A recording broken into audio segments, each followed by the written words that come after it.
Welcome to Well-ish. What does it mean to be well-ish? Rejecting the illusion that you have to be perfect to be enough. Embracing the messy, the real, and the in-between. Growth without obsession. Self-care without guilt. Improvement without the pressure to be flawless. Because wellness isn't about perfection. It's about showing up as you are and knowing that's already enough. This is Well-ish. I've been thinking a lot lately about what it looks like to actually grow emotionally, and that it isn't this perfect image. And an old version of me would have viewed it that way. Like, she would have turned around and been like, okay, I've got to make sure that I'm ticking off all these boxes and showing up the right way in order to almost prove that I am this enlightened, heightened, ideal version of myself. And that is not always how it goes. Like, let me paint a picture for you using what's happening in my life. So again, if you're new here, just ending my engagement unexpectedly. And I think when that first happened to me, I was in almost like shock. And so through that, I really was like doubling down on the wellness. Was like, when I first moved to my new place, I was like, I went on runs, and like I was keeping up with my routines, and I was, doing this whole like night moment, the sleeping cap and the eye mask and the mouth tape and like this whole moment. And then like suddenly I entered this like exhaustion phase, and that's where I'm at now. And I want to say numb, but it sounds like that sounds so negative. Like, I don't mean numb in a bad way. I just mean like she's emotionally exhausted. I say this only to say that it's not a bad thing to not fall into the perfect wellness category in any place in your life. Like, whether you're going through something or you're not going through something, you don't have to fit this mold of what the internet or self-improvement has taught us is the right thing to do in order to consider yourself well. And until you do those things, you cannot consider yourself well. And I think a lot of the time when we follow that narrative, it leads us to thinking that we're doing something wrong. Through that develops this tension that your emotional messiness is what's wrong with you, and you cannot compare to these leveled up people, like these people that have become enlightened, or these people that are their ideal versions of themselves, or these people that are living their best lives and they're wellness girlies and everything is wonderful. Like, you feel like you cannot compare to that person, and so you keep envisioning this ideal version of yourself in your head. But no matter how much work you put into yourself, you always fall short of that person that you're envisioning. For real, like, if you take a step back and you think about the way that your mind perceives this stuff, do you think that everybody else is just handling life better? Like, they've mastered like the healed, grounded, they value themselves, confidence vibe that like you are plowing through trying to achieve. But at the end of the day, you're still just like freaking out inside of your own head. If that is you, I got you, boo-boo. We're going to get through it, and we're going to make you feel a little bit better. One of the roadblocks that comes up in self-development is the comparison trap. Comparison shows up even in healing. And a lot of the time, I think we look at this through the perfect lens that we see on social media. That's a very real thing. I mean, we look at like people living their best lives and we're like, okay, I'm really trying to get to there. You go on Pinterest and you see these people that look perfect, like this perfect baddie bitch, knows her worth, gets it all done. She's incredible. Sex in the City vibe. Like, she can date, she can get out there, she can not let men impact her. She's unbothered, like all of the things that like they want you to be, they tell you should be, that you should snap back, the whole vibe. And you just are left feeling like, why can everybody else do this? Like, why can I not get it the fuck together? I don't understand. But that also shows up in any sort of self-improvement that you do. Like, even if you're reading, like, I think of like Eckhart Tolle, okay? Like people that are not like social media queens, like people that aren't this like perfect image that we see online, and just like genuinely enlightened people, educated people, intelligent people. And you think, okay, so I'm going to read this book and I'm going to hear what it tells me, and that stuff is going to resonate in my mind, and I'm going to now want to apply that stuff to my life. They've figured it out, so of course I can figure it out. And then you can't, because it doesn't stay consistent, and you can't remember every little fucking detail that comes up in whatever it is you learned, and you can't apply every single detail that you learned in your everyday life forever until you die. And so then you think, okay, well, I suck. Like, I can't figure it out. I'm obviously not healed. I'm obviously not a confident person. I'm not a unbothered person. I'm not a detached person. You know, insert anything that you looked up and watched a video about or read a book about. You think that you're not in that space because you can't perfectly execute in the same way that that person described it. There's this quiet voice that says, if you could be more like any of these people, you would be further along. A lot of the time when we talk about comparison, it comes back to looks or success or material items. But it's like we're comparing ourselves to their emotional stability, and that brings on a special kind of spiral. Let me tell you this: you are not doing it wrong. You're still in it, and guess what? So are they.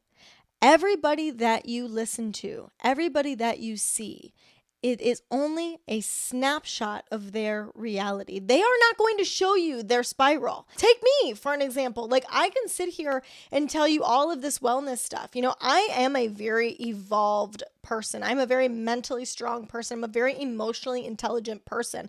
But I spiral. Like, I lay in bed at night and I cry. I freak out. I get wrapped up in my thoughts, but I don't sit on the podcast and show you that, because that's not constructive to anybody.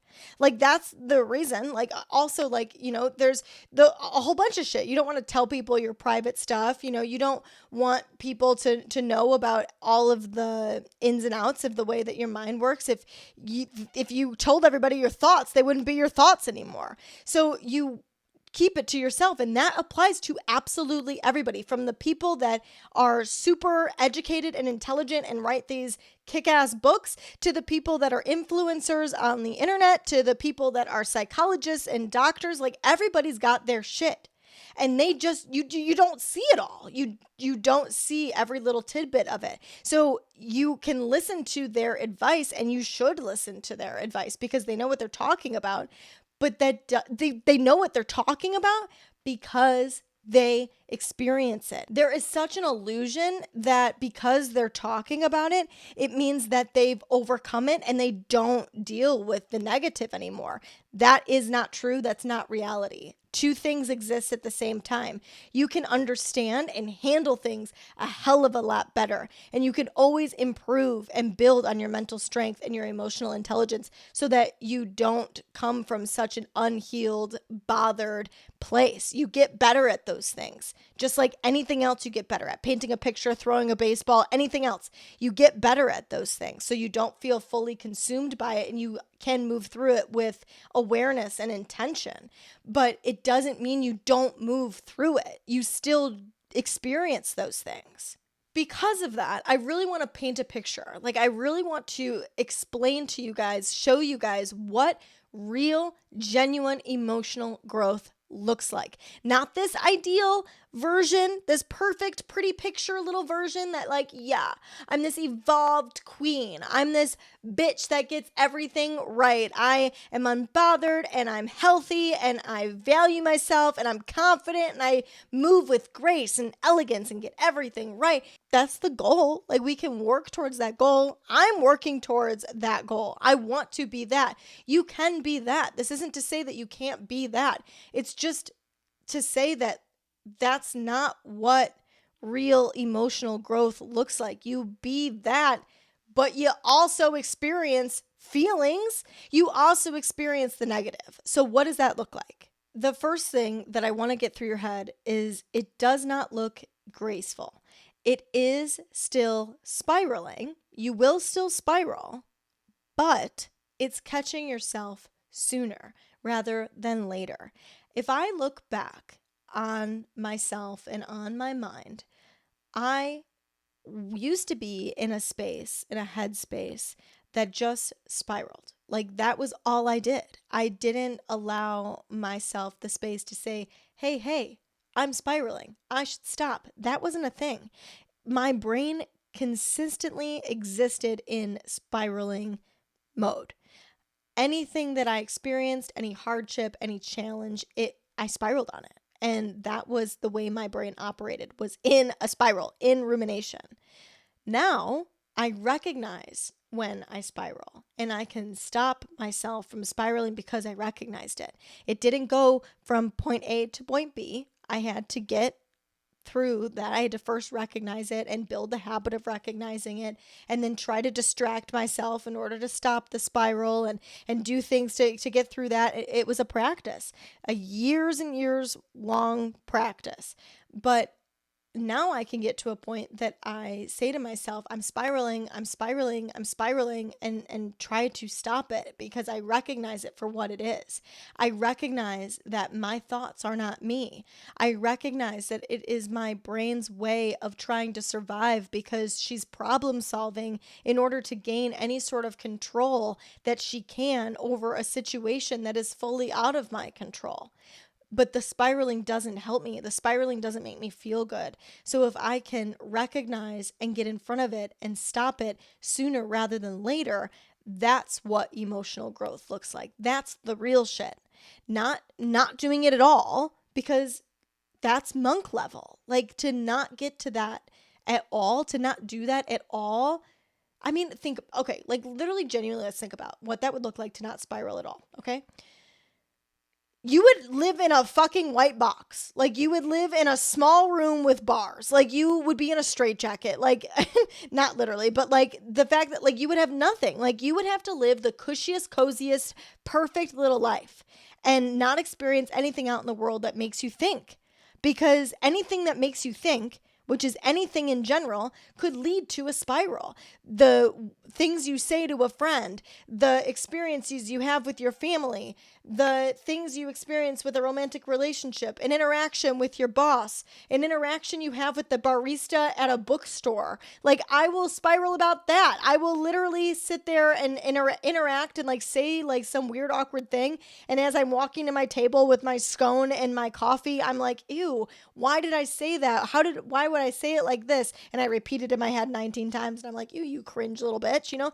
But saying, okay, it's fine. It's fine. You did everything fine. Just not even thinking about it. Let's move forward. It doesn't impact our life at all. And that's the point. Like, you're still going to have the thoughts, but being able to stop them, recognize them, and stop them, that's what a real emotional growth looks like. The second thing it looks like is still reacting, but being honest about that reaction later and dissecting why you had a visceral, feral reaction to whatever happened later. We want to, again, just like the spiraling, be able to build the skill of responding to our environment instead of reacting to it. But that takes practice. That is a habit.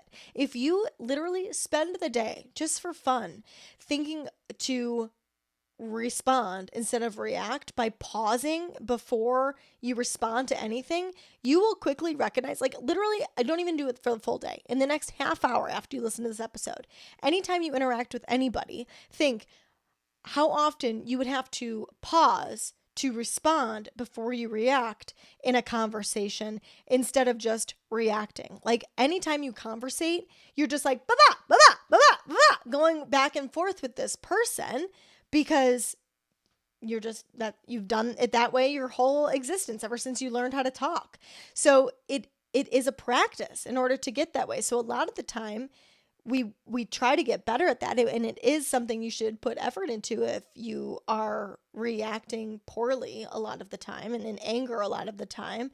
But you typically do react and then say, hey, I think maybe I could have handled that a little bit better. And you're honest about it. And that's the growth. It's the fact that you can look back and say, hey, I could have handled that better. That's what's important. real emotional growth looks like trying to be calm and suddenly you're crying in Target because your entire life fell apart. Hi, that's me.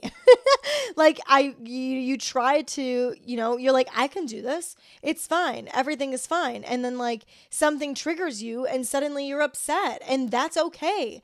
It is okay that that kind of shit happens because you're a person that has feelings and is experiencing life.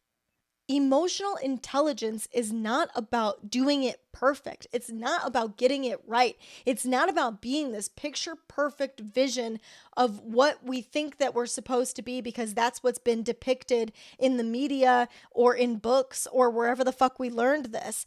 It's about being aware when we do things that don't make us feel good and redirecting it in order to do whatever it takes to make us feel better, to make us feel good again. The people you're comparing yourself to, they're not better. They're just different. And maybe they're not being honest about how hard it is. I mean, and I don't even mean that in like a dicky way. Like, I don't mean that in a aggressive, mean way. Like, most people aren't honest about that. Like, these are thoughts that we keep inside our heads. And people don't, especially like with the internet and honestly, anything with like books, any of that stuff, honesty doesn't sell. You wouldn't buy shit from a person that's like, yeah, I do spiral and I do cry in the grocery store when things go wrong, like, because you buy from people that seem like you have it all together. You consume things from people that seem like they have it all together. So they can't show you that. You can't see that. And so really, you don't realize what all goes on in someone's head. Not even, let's take out like the shit we're consuming and think about just the people that we spend a lot of time with. People don't want to share that kind of stuff a lot of the time. It's not even because they don't want to share it with you. It's also that they don't even want to admit it to themselves. When people have a lot of stuff going on inside of their mind and they're so in the midst of dealing with whatever it is they're dealing with that they can't even come to terms with it themselves, why the hell would they share it with you? Even if they are the closest person to you, they don't want to admit it a lot of the time. So you don't realize how often every single person has these thoughts. The most confident person, you go into a bar, you see the most confident person, and she's like doing all the things and being all the things, and you think, God, why the hell can't I act like that? But the truth is, she's probably also at the same time thinking, oh, did I say the right thing? Oh, did I do the right thing?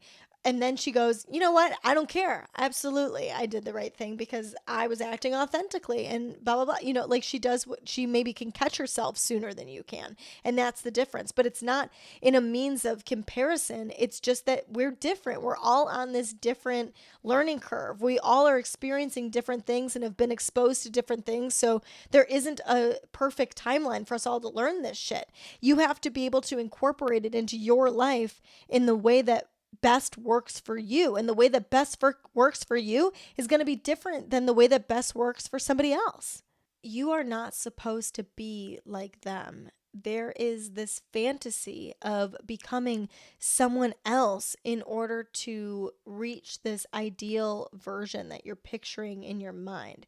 If you could be this elevated you, that's when you'll be happy and you'll feel fulfilled and you'll be able to value yourself. The reality is your worth is not in the sameness. It's in the uniqueness. It's how cool you are because you experience things the way that you do. It's how different and special and dynamic and quality you are because you process life in the way that you individually process life. Are there things you could get better at? Sure, absolutely, there always is. Is there a line between people who behave mostly in the toxic and mostly in the well? Absolutely. Do we want to get to a space that's mostly well?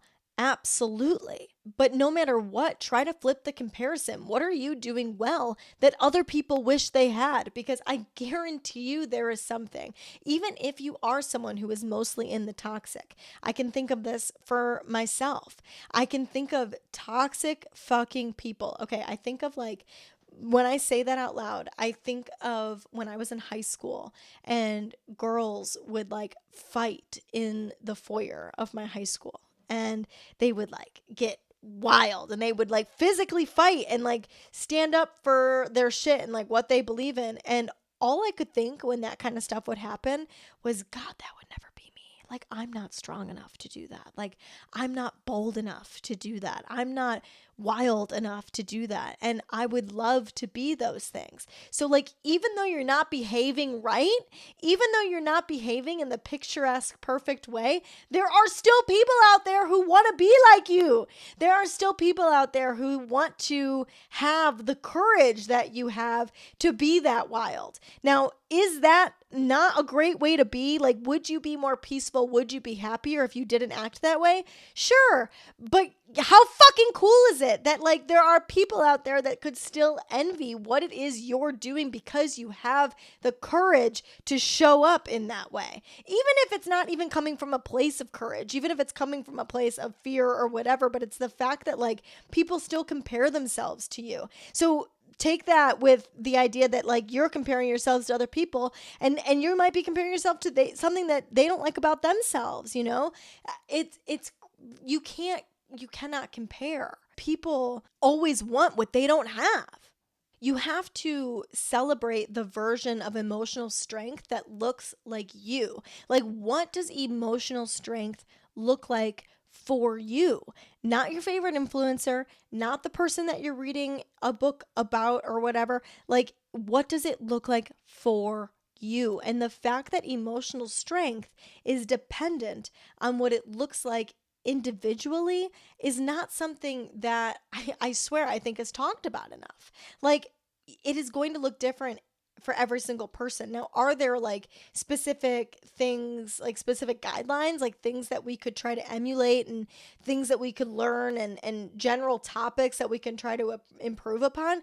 Absolutely. Should you listen to your favorite influencer who seems like she knows what she's talking about and that's who you want to become? Absolutely. Should you be reading the self-improvement books? Absolutely. Should you be listening to the podcast? Absolutely. Should you be watching the YouTube videos? Absolutely, because the mission is to do anything that makes you feel good, that makes you feel inspired, that motivates you to be a better version of you, that motivates you to step into the ideal version of yourself that you want to become.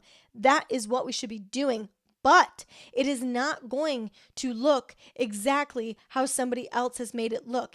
Your emotional intelligence, your mental strength comes individually with you. It is unique to you. What does that look like for you?